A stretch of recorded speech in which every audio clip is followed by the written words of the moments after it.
1971, US President Richard Nixon officially declares the war on drugs. In 2008, the UN meets in Vienna to review its drug policies. Anger about the continuous lies that come out of this office. The UN office for drugs and for crime, because how can we call it when all they are doing inside this building is maintaining a status quo, when everybody knows that this is only benefiting the drug traffickers, the criminal organizations that make 500 billion of euros a year. That's 10,000 euros a second on selling illegal drugs.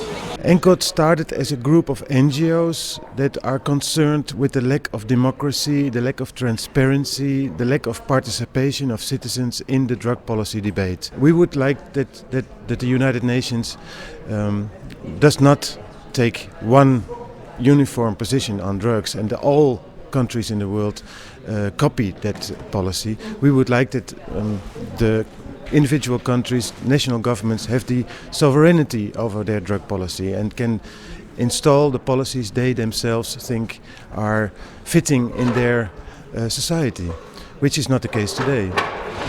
Weit über eine halbe Million Menschen konsumieren allein in Österreich gelegentlich oder permanent Cannabis. I think that drugs should be legalized, medicalized, and decriminalized. When drugs come inside of the law, they are safer, people can be more productive, and we don't have the crime and violence associated with these drugs. It would stop over 80% of the crime overnight.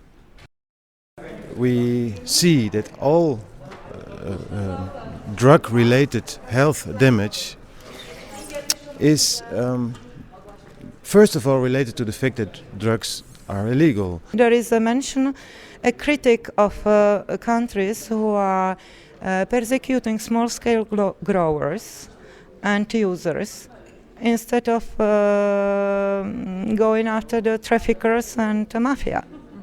And unfortunately, in our country, since I would estimate it to 3 to 2 years, has dramatically grown the number of people who were troubled by the police to some extent, who were either indicted or even tried in the court, transferred to the court, and sometimes even sentenced.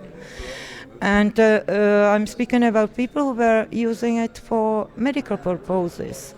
Old people, last case right before me, it was an old lady of 72 years who was growing cannabis for her ulcers, and she was sentenced to 2 years of prison with 3 years condition, but in her age it might mean a life sentence. I think that this is absolutely absurd. It is the last stage of the war on drugs that is showing the absurdity of that war, because if in the context of the Czech Republic, where you can buy drugs, any drugs, everywhere, on the street, and the police has nothing to do else but go after old and sick people, then there is something wrong.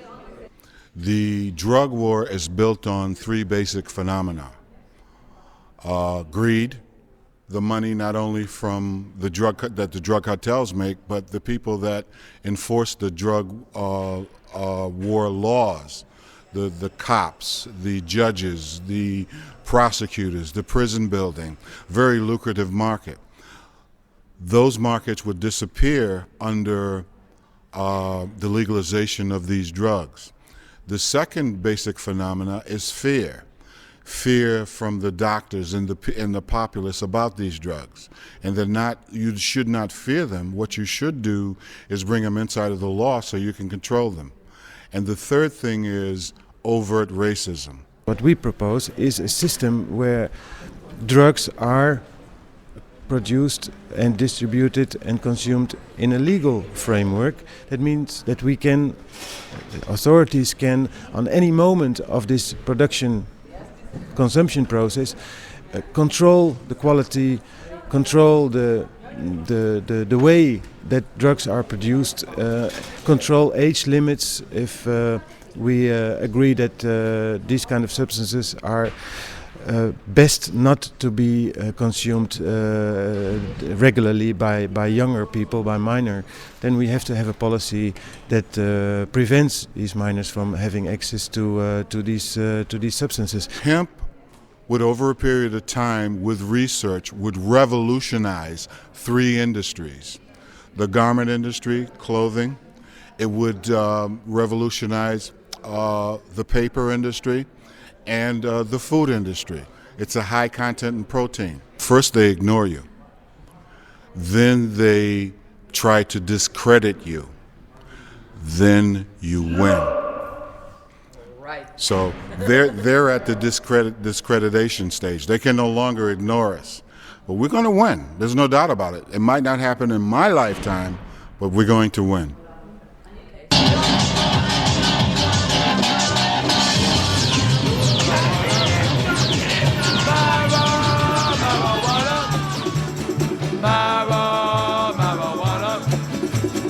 I like my